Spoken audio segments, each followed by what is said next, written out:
बिस्मिल्लाहिर्रहमानिर्रहीम। अस्सलाम वालेकुम नाज़रीन, आप यूट्यूब चैनल देख रहे हैं। मैं इमरान खान हूँ। नाज़रीन, मुज़ाकरात की नाकामी के बाद सूरत ख़राब हो रही है और जो पहली पेशरफ्त है वो ये है कि इसराइल ने लबनान के ऊपर वहशियाना बमबारी शुरू कर दी है। बहुत बड़ी तादाद में वहाँ पे शहादतें हुई हैं और ये मामला अब रुकने का नहीं लग रहा। मशरिक़ वस्ता के ऊपर एक मरतबा फिर जंग के बादल हैं और ऐसा लगता है कि किसी वक्त भी दोबारा खुदा न खास्ता लड़ाई छिड़ सकती है। देखें, होना तो ये चाहिए कि लड़ाई दोबारा ना हो, लेकिन इसराइल से कोई बईद नहीं है। वो इस लड़ाई को दोबारा बढ़ावा दे सकता है और अमेरिका को दोबारा इस लड़ाई में शामिल होना पड़ सकता है। देखें, अमेरिका की शमूलियत के ऊपर बहुत सारे सवालात हैं। कई लोग ये कहते हैं कि अमेरिका अब इस लड़ाई के अंदर दोबारा नहीं उतरेगा। डोनाल्ड ट्रंप ने पहले बड़ी मुश्किल से इस लड़ाई से जान छुड़ाई है और वो नहीं चाहेगा कि अमेरिका ईरान के साथ दोबारा लड़ाई में आए। लेकिन दूसरी तरफ कुछ लोगों का ये दावा है कि अमेरिका ने इस टाइम को इस्तेमाल किया है बड़े पैमाने पर मशरिक़ वस्ता में हथियार पहुंचाने के लिए, या अपने नए इत्तेहादी बनाने के लिए, या अपने साथ दीगर ममालिक को लेकर लड़ाई में उतरने के लिए। बहुत सारी पेशरफ्त मशरिक़ वस्ता में हुई है, बहुत सारे हथियार पहुंचे हैं, बहुत सारे बहरी बेड़े जो हैं वो हैं, और इत्तेहाद भी बना। एक आपको मैंने बताया था कि बरतानिया ने भी 50 मुल्कों का एक इत्तेहाद कायम करने का दावा किया है अमेरिका के साथ मिलकर आबनाए हुर्मस को खोलने के लिए। लेकिन अक़वाम मुत्तहिदा ने इसके ऊपर किसी किस्म की कॉन्सेंट नहीं दी। अक़वाम मुत्तहिदा ने इसकी इजाज़त नहीं दी कि ताकत के बलबूते के ऊपर आबनाए हुर्मस को खोला जाए। अब जो भी होगा वो अक़वाम मुत्तहिदा से बार बार होगा। कुछ डेवलपमेंट्स हैं, मैं आपको बताता हूँ, लेकिन पहले पाकिस्तान, तुर्की और इसराइल के बीच में भी एक तनाव पैदा हो गया। पाकिस्तान के वज़ीर दिफा ने जो ट्वीट किया इसराइल के ख़िलाफ़, उस पर इसराइल का सख्त रद्द-ए-अमल आया, जिसके बाद पाकिस्तान के वज़ीर दिफा ने अपने 2 ट्वीट्स डिलीट कर दिए जो इसराइल की मुखालफत में किए थे। लेकिन अब क्योंकि मुज़ाकरात जो है वो कामयाब नहीं हुए, तो एक नई सिचुएशन है पाकिस्तान के लिए भी। लेकिन तुर्की और इसराइल का मामला बहुत गर्म हो गया। इसको बीबीसी ने भी रिपोर्ट किया है, पूरी दुनिया ने रिपोर्ट किया है, क्योंकि ईरान की सहूलतकारी का इल्ज़ाम लगाया तुर्की के ऊपर इसराइल ने। इसराइली वज़ीर आज़म नेतन्याहू ने न सिर्फ तुर्की के ऊपर अटैक किया बल्कि जनूबी कोरिया के ऊपर भी अटैक किया, उनकी क़यादत के ऊपर भी निशाना बनाया। और एक और जो स्टेटमेंट ख़ास तौर पे उर्दगान का था, उस स्टेटमेंट के ऊपर इसराइली काफ़ी सीख पा हुए हैं, जिसमें स्टेटमेंट में तुर्क सदर ने यह कहा कि अगर पाकिस्तान सालसी ना कर रहा होता या इस वक्त पाकिस्तान के अंदर सालसी ना हो रही होती तो तुर्की इसराइल के ख़िलाफ़ जंग में शामिल होता। ये बहुत बड़ा स्टेटमेंट है, क्योंकि देखिए तैयब उर्दगान ने अपनी कौम को यह बताया कि सालसी हो रही है, लड़ाई का खात्मा हो रहा है, इसीलिए अब तुर्की इस लड़ाई से बाहर है। अदरवाइज तुर्की ने यह बताया कि अगर ये सालसी ना होती और जंग चलती रहती तो तुर्की इस लड़ाई में इसराइल के खिलाफ शामिल हो चुका होता। तो इसराइल का इत्तेहादी अमेरिका है, तो ईरान का इत्तेहादी तुर्की बन जाता जंग के अंदर। ये बहुत बड़ा दावा है नेतन्याहू की जानिब से। शायद नेतन्याहू ने जिस वक्त ये दावा किया उनके दिमाग में भी नहीं था कि जंगबंदी की कोशिशें नाकाम हो जाएंगी या जो मुज़ाकरात हो रहे हैं उनमें कोई कामयाबी नहीं मिलेगी। ईरान ने जो जवाब दिया है, देखिए मैं पिछले वीलॉग में आपको कह रहा था कि अमेरिका ने तो जो कहना था कह दिया। JD Vance 3 मिनट से ज़ायद बात करके वो चले गए और उन्होंने पाकिस्तानी सरजमीन को छोड़ दिया। और एक मायूसी थी उनकी प्रेस कॉन्फ्रेंस में कि हम किसी नतीजे पर नहीं पहुंचे, ईरान के साथ हमारी कोई डील नहीं बन पाई। उन्होंने दावा किया कि उन्होंने काफ़ी लचक दिखाई और ईरानियों ने लचक नहीं दिखाई और ईरान की जानिब से वो मुतालबात नहीं माने गए जो अमेरिका ने सामने रखे, और अमेरिका ने बड़ी लचक दिखाई। इस किस्म की बातें उन्होंने की। अब मैं आपको कह रहा था कि जब ईरानी बात करेंगे तो चीज़ें बड़ी क्लियर हो जाएंगी। सबसे पहले तो कालीबाफ का जो ईरानी वफद के सरबराह थे उनका पहले स्टेटमेंट आपको बताता हूं। लेकिन एक चीज ना हमें एक और अपने दिमाग में रखनी पड़ेगी। जब मुज़ाकरात होते हैं ना तो आपने कैपेसिटी भी देखनी होती है कि दोनों तरफ से किस तरह के लोग मुज़ाकरात में मौजूद हैं। अब अगर आप मवाजना करें ना तो ईरानी वफद के अंदर 4 तो PhD थे, यानी ये जो लोग हैं जो ईरान की जानिब से मुज़ाकरात के लिए आए हैं ये डॉक्टरेट हैं, अपनी अपनी फील्ड के मास्टर्स हैं, ये PhD लेवल के लोग हैं, प्रोफेसर्स हैं, स्कॉलर्स हैं। अब इनकी जहानत और इनकी जो काबिलियत है उसके ऊपर कोई उंगली नहीं उठा सकता। वो अपने शोबों में शानदार लोग हैं, उनकी कैपेसिटी बहुत ज़्यादा है लंबे मुज़ाकरात करने की, उनके आसाब बड़े मजबूत हैं, उनका एक एकेडमिक करियर है बड़ा शानदार। दूसरी तरफ जो अमेरिका से लोग आए थे वो उनकी वो कैपेसिटी नहीं थी। अगर आप देखें तो एक डोनाल्ड ट्रंप का दामाद है, एक जो है वो नायब सदर अमेरिका का, एक राइटर था पहले, तो उनका वो कैपेसिटी नहीं है, उनकी तालीमी काबिलियत भी वो नहीं है, उनके आसाब भी उस तरह के नहीं हैं जैसे एक आदमी के ट्रेंड होते हैं। तो ईरान की कैपेसिटी बहुत ज़्यादा थी, ईरान के लोगों में काबिलियत बहुत ज़्यादा थी। जो लोग बैठे मुज़ाकरात में तो वहाँ अमेरिका को काफ़ी दिक्कत हुई, जो दिखाई दे रहा उसमें अमेरिका को काफ़ी दिक्कत हुई। अगर आप जेडी वेंस की वो प्रेस कॉन्फ्रेंस निकाल कर सुने तो ऐसा लगता है कि वो पूरे कॉन्फिडेंस में नहीं थे जैसे कॉन्फिडेंस में वो अमेरिका में होते हैं, और उन्हें बहुत जल्दी थी कि मुझे ज़्यादा सवालात ना सुनने पड़े। उन्होंने सिर्फ एक टोकन किस्म की प्रेस कॉन्फ्रेंस की, यानी वो 52 सेकंड बोले और 20 सेकंड उन्होंने पाकिस्तान की बात की, कुछ 30 सेकंड 32 सेकंड उन्होंने जो हुआ उस पर बात की, और उसके बाद 2-3 सवालात के बहुत मुख्तसर जवाब देके वो निकल गए। जितने अहम सवालात थे उन सारों को उन्होंने छोड़ दिया, उनके जवाब उन्होंने नहीं दिए। अब वो सवालात के जवाब हम तवक्को कर रहे थे कि ईरान की जानिब से आएंगे। ईरान ने स्टेटमेंट जारी किया है, लेकिन बहुत सारे सवालों के जवाब अभी भी बाकी है।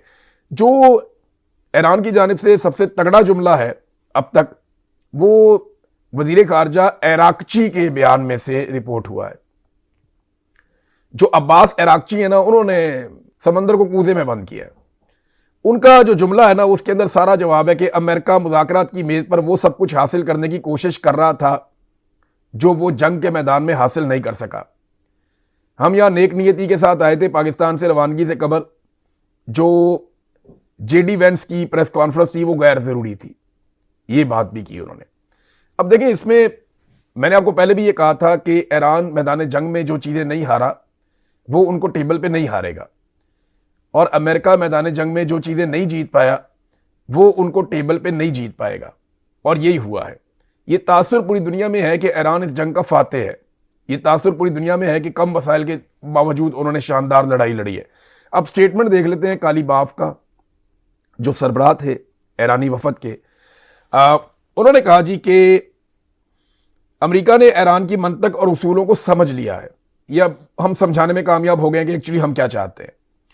अमेरिका से मुज़ाकरात के खात्मे के बाद सोशल मीडिया पे उन्होंने अपना बयान जारी किया। उनके 5 ट्वीट हैं जिनके अंदर उन्होंने तफसील लिखी हुई है। अब मुख्तसर मैं आपको बता देता हूं। उन्होंने कहा कि मुज़ाकराती अमल को आसान बनाने पर पाकिस्तान की कोशिशों का शुक्रिया अदा करते हैं। मुज़ाकरात से पहले मैंने इस बात पर जोर दिया था कि हमारे पास नेक नियति और इरादा है। गुज़िश्ता 2 जंगों के तजर्बात से हमें मुखालिफ फरीक पर कोई भरोसा नहीं है, यानी अमेरिका पे हमें भरोसा नहीं है। इन्होंने जंगें की हैं, जब कभी मुज़ाकरात किए हैं बीच में इन्होंने जंग कर दी। स्पीकर ईरानी पार्लियामेंट ने कहा कि मुज़ाकरात में ईरानी वफद ने मुस्तकबिल से मुताल्लिक इक़दाम किए, लेकिन मुखालिफ फरीक इस मरहले पर ईरानी वफद का एतमाद हासिल करने में बिलाखिर नाकाम रहा।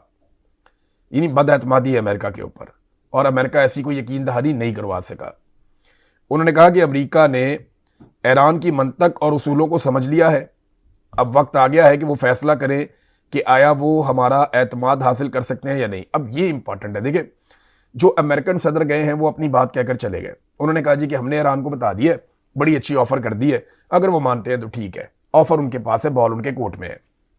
ईरानी क्या कह रहे हैं? ईरानी कह रहे हैं हमने अमेरिका को समझा दिया कि हम क्या चाहते हैं और आगे बढ़ने का रास्ता क्या है, अब बॉल अमेरिका के कोर्ट में है, वो बताएं कि अब वो आगे बढ़ सकते हैं या नहीं। तो दोनों एक दूसरे के ऊपर डाल दिया। उन्होंने कहा ईरानी कौम का हकूक की पासदारी के लिए फौजी जिद्दोजहद के साथ डिप्लोमेसी को दूसरा तरीका हम समझते हैं। यानी सबसे पहले फौजी ताकत है जिससे हम जवाब देते हैं, दूसरा हम डिप्लोमेसी को भी एक तरीका समझते हैं। ईरान 9 करोड़ अफराद का मुल्क है। सुप्रीम लीडर के हुक्म पर सड़कों पर निकलने वाले बहादुर ईरानियों का शुक्रगुजार हूं। ईरान के 40 रोज़ा कौमी दिफा की कामयाबियां मुस्तहकम करने की कोशिशें हम जारी रखेंगे। तो ईरानी बड़े अज़म के साथ आए। लेकिन यहां पे एक खबर और है।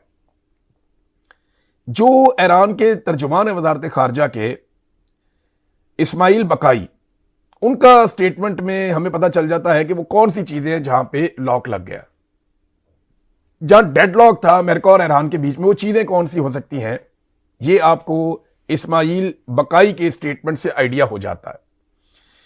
उन्होंने कहा बाद उमूर पे पेशरफ्त हुई है अमेरिका और ईरान के बीच में, नहीं बिल्कुल मायूस नहीं है, लेकिन चंद नकात पर इख्तलाफात बरकरार रहने के बायस कोई हतमी मुआहिदा हमारा अमेरिका के साथ नहीं हो सका। ये जो अहम चीजें हैं, तो उन्होंने भी पाकिस्तान का शुक्रिया अदा किया, लेकिन जो अहम मौजूआत है उनके बारे में जो उन्होंने चंद अल्फाज बोले उसमें पूरी कहानी है। सबसे पहले जो उन्होंने वर्ड बोला वो आबनाए हुर्मस है। यानी मैं आपको पहले से कह रहा था कि ये एक ऐसी चीज है जो जंग से पहले और बाद में बदल गई है। अमेरिका के लिए सबसे बड़ी बेइज्जती ये है कि जो आबनाए हुर्मस कल तक खुली थी, जंग करके वो आबनाए हुर्मस बंद करवा दी। ये प्रॉब्लम है। तो एक आबनाए हुर्मस है, एक ईरान का जोहरी प्रोग्राम है, एक जंगी हरजाना कि हमारा नुकसान पूरा करो, और पाबंदियों का खात्मा। ये वो तीन इश्यूज है जिनके बारे में उन्होंने कहा जी कि यहां पे डेडलॉक है और हम किसी नतीजे पे नहीं पहुंचे, कोई मुआहदा नहीं हुआ। तो अब बड़ी क्लैरिटी आ गई है कि वो कौन सी चीजें हैं जिनकी वजह से अमेरिका और ईरान आगे नहीं बढ़ पाए। अब नाज़रीन, यूरेनियम का मामला जो है ना, वो अमेरिका के गले की हड्डी बना हुआ है पिछले साल से। वो कैसे बना हुआ है, ये ब्लूमबर्ग ने इसके बारे में एक रिपोर्ट भी लिखी है अमेरिका में, और ये बड़ी इंपॉर्टेंट रिपोर्ट है। उन्होंने उन चीजों की निशानदेही कर दी है जिसके बारे में बात करते हुए लोग डरते हैं। मामला यह है कि अमेरिका को पहली मरतबा ऐसा हुआ गुज़िश्ता 9-10 माह से ये पता ही नहीं है कि ईरान की यूरेनियम किधर है, हालांकि ये पहले निगरानी में होती थी। अब किसी ने उस यूरेनियम को देखा भी नहीं, किसी ने उसको चेक भी नहीं किया, किसी किस्म का चेक एंड बैलेंस है ही नहीं। और यह हुआ जून 2025 की लड़ाई या मिस एडवेंचर के बाद। अमेरिका ऐसे जाहिर कर रहा है जैसे ईरान के पूरे यूरेनियम जखीरे का उसको बिल्कुल दुरुस्त मालूम है, उसके बाद जीपीएस लोकेशन है कि कहां पे है। ये ब्लूमबर्ग लिख रहा है। बात हो रही है तकरीबन 441 किलोग्राम यूरेनियम की, जो इंतहाई अफसूदा हालत में है, और मजीद तकरीबन 8000 किलोग्राम कम अफसूदा मवाद भी वहां पे उनके पास मौजूद है। डोनाल्ड ट्रंप और अमरीकी वजीर दिफा ने इस हफ्ते बुनियादी तौर पर यह कहा कि हमें बिल्कुल मालूम है कि यह जखीरा कहां है, अस्फहान की सुरंगों में दफन है, और अगर तुमने उसे निकालने में हमारी मदद ना की तो हम खुद स्पेशल फोर्सेस भेजकर उसे हासिल कर सकते हैं। लेकिन असल परेशानी यह है कि IAEA जो इंटरनेशनल एजेंसी है एटॉमिक एनर्जी के हवाले से जो काम करती है, वो खामोशी से ये बात तस्लीम कर रही है कि उन्होंने गुज़िश्ता 9 माह से इस मवाद को ना देखा है ना उसकी तस्दीक की है। जून 2025 के हमलों के बाद से कोई रसाई इस मवाद तक नहीं हो सकी। ईरान ने 1 साल पहले ही IAEA को खबरदार किया था कि अगर उस पर हमला हुआ तो वो इस मवाद को मुख्तलिफ खुफिया मकामात पर मुंतकिल कर देगा, और अब हालात देखकर लगता है कि ऐसा ही हुआ है। अब वियना में मौजूद सफारती दराये के मुताबिक IAEA का अंदाजा है कि ज्यादा से ज्यादा आधा मवाद अस्फहान में बाकी हो सकता है, बाकी निकाला गया होगा। अब बाकी मवाद कहां हो सकता है? और एक और बड़ी अजीबोगरीब बात यह है कि ये मवाद जो है वो अब मूवेबल है, यानी वो एक जगह पे कांस्टेंट नहीं है। जैसे पहले एक जगह पड़ा हुआ था, IAEA के लोग जाते थे, देख लेते थे, तस्दीक करते थे, अब उसके ऊपर निगरानी कोई नहीं है, किसी को नहीं पता ये कहां गया। अब ये हरकत कर रहा है, और ये न्यूक्लियर का एक बहुत बड़ा जखीरा है, ये खतरा हो सकता है, और ईरान को ही पता है कि ये कहां पे है। और अब एक घंटी बज रही है खतरे की, एक टिक टॉक चल रही है कि पता नहीं किस वक्त कोई ईरान एटमी तजर्बा कर ले। ये तो अब ईरान ही जानता है। तो अमेरिका ने अपने मिस एडवेंचर के जरिए से जिस यूरेनियम को दफन कर दिया, अब उसके बारे में अमेरिका को या उसके इत्तेहादियों को कुछ पता नहीं है। ये एक खतरा है जिसमें अमेरिका ने सबको डाल दिया, और अमेरिका इससे बचने के लिए अब कभी इधर भागता है, कभी उधर भागता है, और दूसरी मुसीबत उसके गले पड़ी हुई है, आबनाए हुर्मस। पाकिस्तान कहां खड़ा है, ये है सबसे इंपॉर्टेंट इस वक्त एक चीज। देखिए, पाकिस्तान ने कोशिश की है, फिलहाल पाकिस्तान को कामयाबी नहीं मिली, लेकिन पाकिस्तान को कोशिश करते रहनी चाहिए और गैर जानिबदार रहना चाहिए। पाकिस्तान को किसी सूरत भी जानिबदार नहीं बनना चाहिए। अगर पाकिस्तान इस लड़ाई में जानिबदार बनेगा तो पाकिस्तान आज अगर कुछ हासिल कर भी लेता है तो कल को पाकिस्तान इसमें लूजर हो जाएगा। जैसे माजी में पाकिस्तान के जर्नैलों ने वो जंगें शुरू की और वो लड़ाइयां शुरू की और वो हिकमत अमली और पॉलिसियां बनाई जिनसे वो जर्नैल तो अमीर हो गए, उस वक्त तो पैसा वैसा मिल गया, उस वक्त तो हालात वाहवाकारी हो गई, लेकिन पाकिस्तान कई दहाइयों तक उसका खुमियाजा भुगतता रहा। अब अगर पाकिस्तान किसी एडवेंचर में चला जाता है तो पाकिस्तान के लिए बड़ा पंगा हो जाएगा। देखें ना, अमेरिकन अखबारात के अंदर बाकायदा धमकियां छपवाई गई हैं ईरानी लीडरशिप के लिए कि मुज़ाकरात को कामयाब करें, वरना फिर उनकी जान खतरे में, उन्हें कत्ल कर दिया जाएगा। अब यह भी बहुत जरूरी है कि ईरानी क़यादत वापस ईरान में हिफाजत के साथ पहुंचे और अपनी अपनी जगहों पर जाके जहां वो रहना चाहते हैं वो वहां पहुंचे और उन्हें कोई नुकसान ना हो। देखिए ना, इससे पहले जो एक इंडिया के अंदर ईरानी बहरिया के फौजी गए हुए थे बहुत सारे, वो अपनी मशकों के चक्कर में गए हुए थे, उनका कोई लड़ाई से ताल्लुक नहीं था, उनका कत्लेआम कर दिया था अमेरिका ने। श्रीलंका ने उनको रेस्क्यू किया था कुछ लोगों को, बाद में श्रीलंका को ईरान ने जो है वो सहूलत भी दी कि आप आबनाए हुरमुज़ में से गुजर सकते हैं, अपना तेल ले जा सकते हैं। तो ये चीज़ रिकॉर्ड का हिस्सा है। तो अब ये लीडरशिप खतरे में है और उनके बारे में धमकियां बाकायदा ये अमेरिकी पेपर्स के अंदर, द वॉशिंगटन पोस्ट के अंदर मैं ये देख रहा हूं कि ये छपी हुई है। तो पाकिस्तान के रोल पे बात हो रही है कि पाकिस्तान को हर हाल में इसमें न्यूट्रल रहना है, लेकिन कुछ पेशरफ्त हुई है गुज़िश्ता 24 घंटों में जो कुछ और इशारे दे रही है। यानी पाकिस्तान की जानिब से जंगी साजो सामान का और फोर्सेस का सऊदी अरब में पहुंचना, पाकिस्तान का खुद इसके बारे में कोई स्टेटमेंट ना देना, बल्कि इसके बारे में आगाह किया जाना सऊदी अरब की वजारत दिफा की जानिब से, और उसके बाद फौरी तौर पे ये खबर आना कि सऊदी अरब और कतर मिलकर पाकिस्तान को $5 अरब की फैसिलिटी दे रहे हैं। ये पैसा पाकिस्तान का नहीं होगा, ये उन्हीं का पैसा है, यहाँ पे रखा जाएगा क्योंकि यूएई अपना पैसा वापस मांग रहा है। तो देखिए, हमें वक्ती तौर पे इसका फायदा हो जाएगा। फिर कहा जा रहा है कि शहबाज शरीफ शायद फौरी तौर पे दौरा करने भी जा रहे हैं सऊदी अरब का। हमें सऊदी अरब के साथ शानदार ताल्लुकात चाहिए, हमें सऊदी अरब से भाईचारा भी चाहिए, मदद भी चाहिए, लेकिन इसकी ऐसी कीमत क्या हम अदा कर सकते हैं, यह हमें सोचना पड़ेगा कि हम एक बड़ी लड़ाई में उतर जाएं। माजी में हमने गुरेज किया था, जब यमन के साथ सऊदी अरब की लड़ाई हो रही थी तो पाकिस्तान ने न्यूट्रल रहने का फैसला किया था, जो फैसला बहुत अच्छा था। आज भी पाकिस्तान को न्यूट्रल रहने का ही फैसला करना चाहिए, लेकिन जो इकदाम हो रहे हैं उनसे ये अंदेशा पैदा होता है कि मुस्तकबिल करीब में इसराइल, अमेरिका और ईरान की लड़ाई पे पाकिस्तान गैर जानिबदार शायद ना रह पाए। ये मैं शायद का लफ्ज़ इस्तेमाल कर रहा हूँ, वो इसलिए कि हम अभी इंतज़ार करते हैं और हम देखते हैं कि होता क्या है। मेरी नाज़रीन एक और पाकिस्तान की गवर्नमेंट से, पाकिस्तान के लोगों से गुजारिश है कि देखें, आप दुनिया की सालसी करवाने की कोशिश कर रहे हैं इसलिए कि आप चाहते हैं दुनिया में अमन हो जाए। दुनिया में अमन आप इसलिए चाहते हैं ताकि दुनिया में कारोबारी ज़िंदगी चले, दुनिया के अंदर तरक्की हो, दुनिया के अंदर गुर्बत ना हो, दुनिया के अंदर परेशानी ना हो, दुनिया के अंदर इस्तेहकाम आए और दुनिया तरक्की करती हुई आगे बढ़े। तो यही चीज़ आप पाकिस्तान के लिए क्यों नहीं चाहते?